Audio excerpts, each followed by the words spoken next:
Well, welcome everyone. My name is Listra Medina, and today I am going to be your instructor for the Peaceful Solution Character Education Program webinar.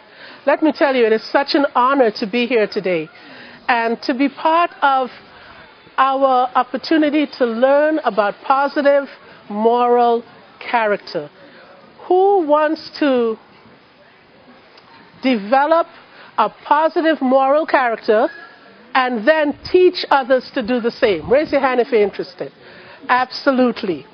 The focus of our class today and our goal is to understand the relevance of ownership to the development of a positive moral character. Now, ordinarily, character education programs don't pursue understanding character via ownership. But in the Peaceful Solution, we found that ownership is something that everyone can connect with. And it really is a wonderful way to teach character.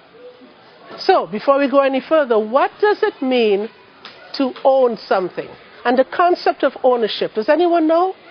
Yes. That it is yours and you have possession over it and the right to decide what you do with it. Yes. She said, when something is owned, it is yours. And you have the right to decide what to do with it. And that's excellent. When something is owned, it belongs to you. Now, one thing we have to keep in mind is that when we say we own something, it has value to us. And that value is evident regardless of whether you are rich or poor, whether you are young or old. When we have something that's ours, it means something to us. How many of you have children here? Well, have you ever cleaned out your child's closet and get ready to throw out a bunch of stuff and the child says, no, don't throw that out. And you assemble this piece of junk, but Mom, we go through that a lot. And so we have to keep in mind that we value what we own. Now, ownership isn't something new. There's a lot of historical concepts based on ownership. For example, the pyramids of Egypt. Now, way back when, in the days of antiquity, when a pharaoh was born, they actually started building the pyramids. Does anybody know what did they put in the pyramids aside from the mummy? Yes?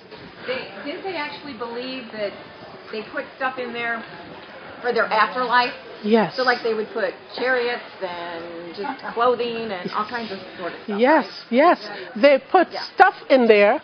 What's that stuff? Jewels, money. Stuff. Their belongings was put there for their afterlife. That's how much their stuff meant to them. I know we're laughing, but it's true, eh? Yeah. And of course, it sat there for a while, and then the grave robbers came along and said, no, you don't need this stuff, okay? But the whole point of it is that ownership is part of human history, okay? Now, how many of you have ever given a rattle to a baby? Yes? And then try to take it back. Oh, no, you can't. Wah! Now, the child might only be about 4 months old, but that child recognizes that this rattle is mine. You gave it to me. Well, where are you going with it? Don't take it. It's mine. Now, here's what I was thinking about the other day as well. The concept of ownership is not just about humankind. It also affects the animal kingdom. Have you ever given a dog a bone? Oh, yes. Then try to take it back. What occurs? You could lose your hand. Dog's like, you just gave me this bone. Don't you take it back? It's mine. That's really what the says. It's mine. Okay? So ownership is really, it's very, very important. And so we're going to learn a little bit more about it. And first we're going to talk about what are some things we own or would aspire to own, right? We all have some place to live. We have clothing, jewelry, shoes. If any of you are like me, Lots of shoes. Lots and lots of shoes. We certainly have pets. We've got living room suits and kitchen appliances, cars and vans. Many of us, though, don't realize that people can also be owned. Did you know that? Now, I know it might seem a little uncomfortable to talk about people being owned, but now some of you already raised your hands and said that you were mothers. Now, have you ever heard the question, who does this child belong to? Yes? And someone's there with your child going, who does this child belong to? Anytime we use the word belong, it denotes what? Ownership. It denotes ownership. So it might seem a little bit uncomfortable, but people are owned. Does anybody know the fancy word for when a child is taken without parental consent? Yes? Kidnapping. Kidnapping. What that means is that that child was stolen. Okay? So the whole concept of ownership, as I said before, is part of human existence. The rights of ownership. When we own things, we have certain rights. Now, in reading from the Peaceful Solution Junior High Character Unit on page 10, under the heading, What's mine is mine, what's yours is yours. It says, did you know that you have rights concerning what belongs to you? This is called the rights of ownership. This means you have the authority to make decisions about what you own. So let's go over some of those rights. We have the right to legally obtain what we want. Now, we don't have the right to illegally obtain what we want, right? Only to legally obtain it. And how are some ways that we can legally obtain the things we want? Yes. To work for it. To work for it and purchase it. Yes? Barter. To barter. Yes. I have this, you have that. It's about equal value. Yes? It's given to us by those who passed on before heredity. Yes, an heirloom. Okay? Anybody else? Yes? Did that include inheritance? Inheritance. Yes, an inheritance, an heirloom. Yes. Receiving a gift as well. A gift. A gift. Anyone else? Have you ever said to a child, if you get your room cleaned perfectly, you may have a reward?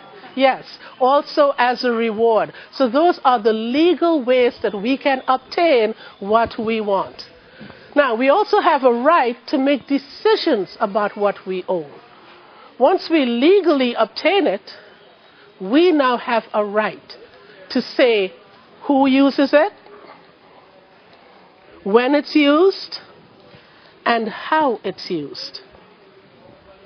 Now, how many of you have ever had someone ask you to borrow your car?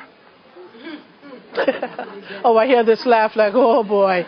Okay, what are some stipulations you made to that person when he or she said, may I borrow your car? Yes? Take care of it and put gas in the car. Yes, especially in today's economy. Take care of it. I want a full gas tank when it returns. Anybody else? Yes. And don't smoke. Oh, don't smoke in my car. Yes. Follow the speed limit. Follow the speed limit in my car. Yes. Watch where you park. I don't want any tickets. That's right. Watch where you park. Don't bring that car back with a bunch of tickets. Yes. Do you have insurance? Do you have insurance? Yes. Someone said, do you have a license? Do you have a license? So we have a right to make decisions about what we own. We have one more person. Make sure you have a driver's license. Make sure you have a driver's license. You drive without a license and my car could be taken if you're pulled over. So you see, once we have the rights of ownership, meaning that it's legally obtained, we can make decisions about what we own. We also have a right to use our belongings without fear that it could be stolen, that it could be vandalized. That should be the right of every person, regardless of where they live. Now, that's not always the case, is it? Because people don't always regard the rights of ownership. Okay? So let's continue to read.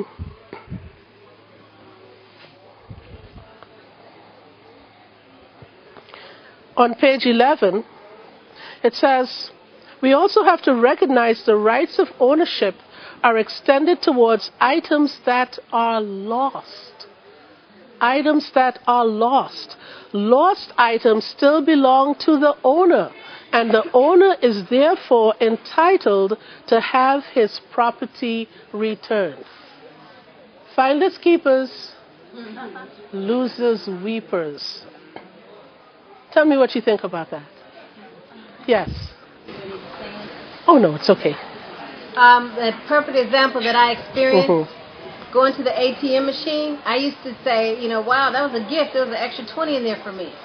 But one day I went to the ATM, and I was $20 short. And I walked right into the bank, and I said, your ATM machine jipped me out of $20. And the manager said, I'm sorry. You have to wait till the end of the day. If someone brings in the $20, then we'll call you. If they don't, we don't have any proof. Right. And I felt offended. It's like, how dare they? And then I realized my thought before, finding keepers. And as I stood with the manager, a senior citizen walked in and was flagging this $20 bill because he was afraid that if he kept it, his account would be debited. Wow. And so he walked in and said, sir, I had $20 over what I asked for, and I was standing right there. He looked at me and said, well, I guess you don't have to wait till closing. And the other side of that is, several months later, I went to an ATM and I had my son with me. And I was given $60, more than I should have gotten. Wow. I walked into the store, the bank, and I told the manager, my son's like, what are you doing? I said, I'm doing the right thing. That's right. I walked to the manager and I told him this $60 was left in the machine. It does not belong to me. The manager looked at me like I had 4 eyes. I insisted that he took it. Yes. I don't know if he put it in his pocket, but I didn't keep it. Absolutely. Absolutely. And that is just wonderful. Those were perfect examples. Because the next thing I want us to think about is that ownership is about character. Now remember, our goal was to understand the relevance of ownership in the development of a positive character. Now, when we have regards for ownership and we understand the importance of treating others the way we would like to be treated, as our last speaker gave such a perfect example. So we have to understand that how we treat our belongings and the belongings of others says a lot about who we are as people. How we treat our belongings and the belongings of others says a lot about who we are. Now, we are not born understanding how to treat our belongings and how to treat the belongings of others. That's something we have to be taught. We understand ownership, the baby with the rattle, but how do you therefore treat what you own? Right? So these are the things that we have to be able to teach the next generation. And it's so important that we're actually able to do that. So now I know that we all had character and personality class already. So let's talk about some of these character traits. Because these are the things that we learn when we actually develop these things, when we learn how to regard the rights of ownership. So for instance, respect. What does respect mean? Does anybody remember? Yes. Treating people, I would say, as you want to be treated.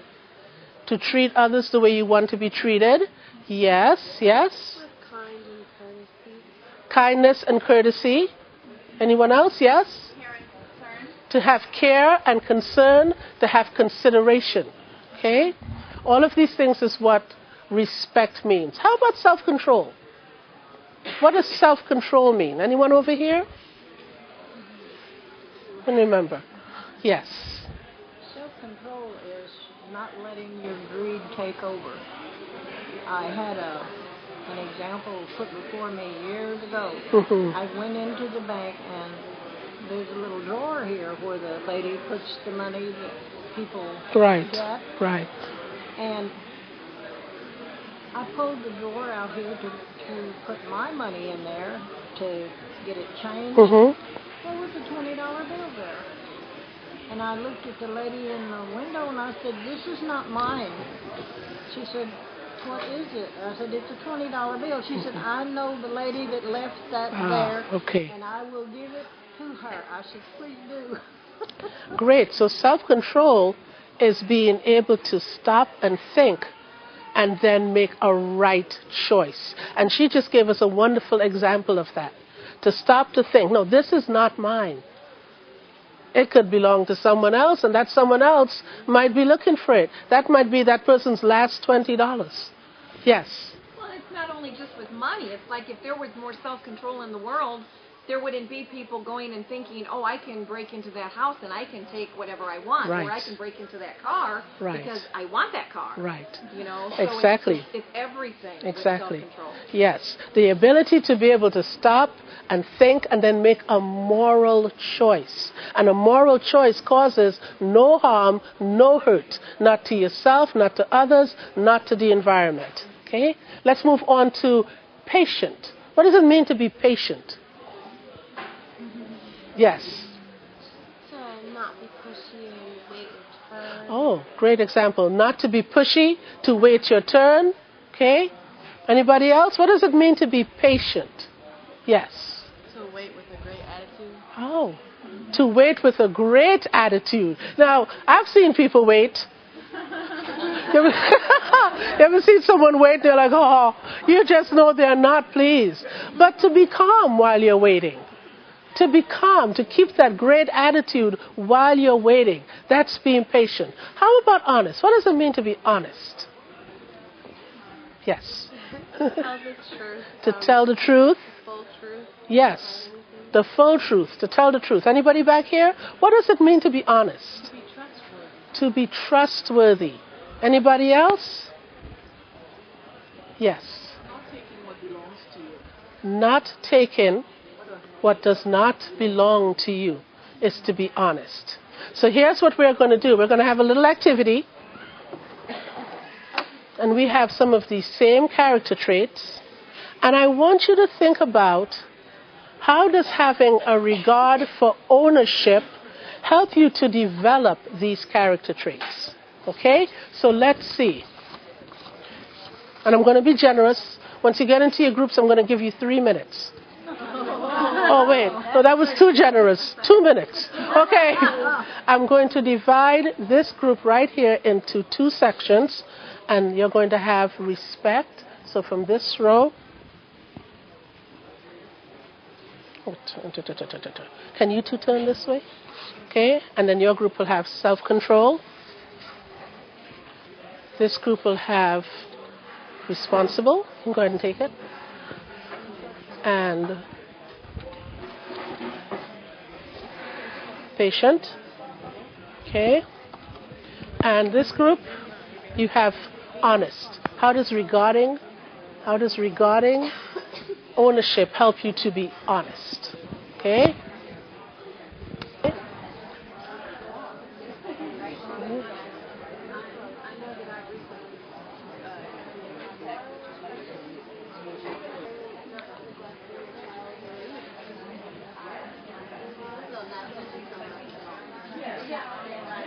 Okay.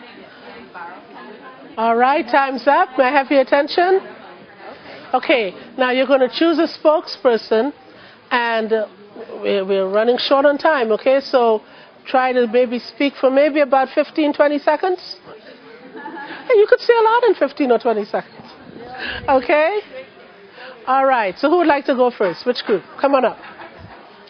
And you're going to let them know which character trait you had? So our group has responsible, and we came up with responsible. It means to be dependable, to depend on others, and they can also depend on you. Care for belongings, whether it's yours or someone else that you're borrowing from. Care for the environment as well, not neglecting your child or your duties that you have, and also following guidelines, like following the rules. Okay, great. Great. Thank you. Yes, when someone gives you rules regarding their possessions, to follow those rules. That's being responsible. You borrow something, give it back. You ever had somebody borrow something and they never returned it? Yeah. Oh, yes. How about this group? Okay. This group?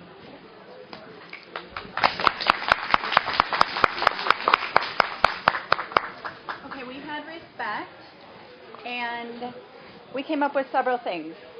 In taking care of our property, we would show respect for it by not littering. We would also clean up after our pets, our animals, which would respect the environment. And it would be caring for life and the environment. Okay, we wouldn't touch someone else's belongings. That would be showing respect to them. And if we borrow something, when we return it, we'll make sure we return it in the same or better condition. Excellent. Great.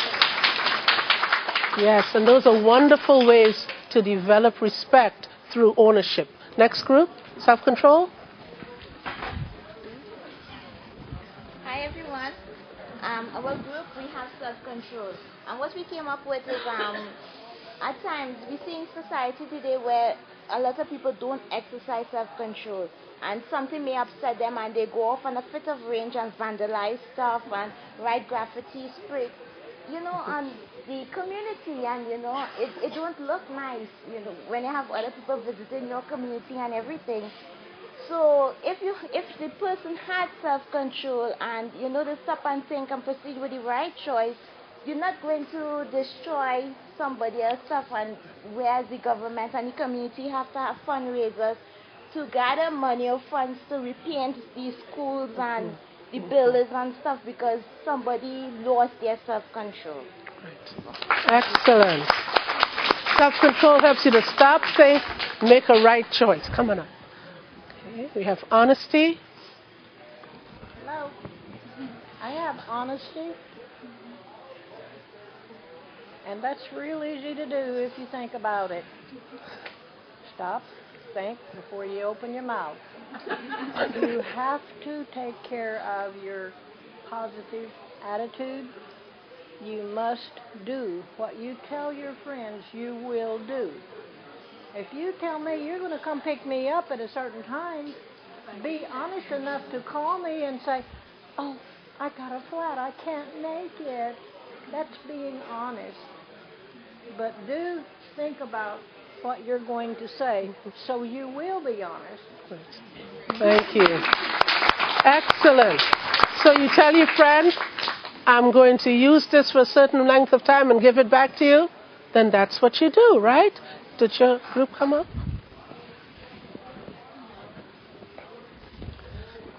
So we had patience, and we were thinking about how patience could really benefit you when ownership, when there's something that you need or want, and you're patient enough to save the money to obtain it legally, instead of being impatient and maybe taking a risky loan or putting yourself in a financial bind in order to obtain it, or the worst case scenario, doing something illegal or immoral to obtain it. So we think patience is important. Excellent.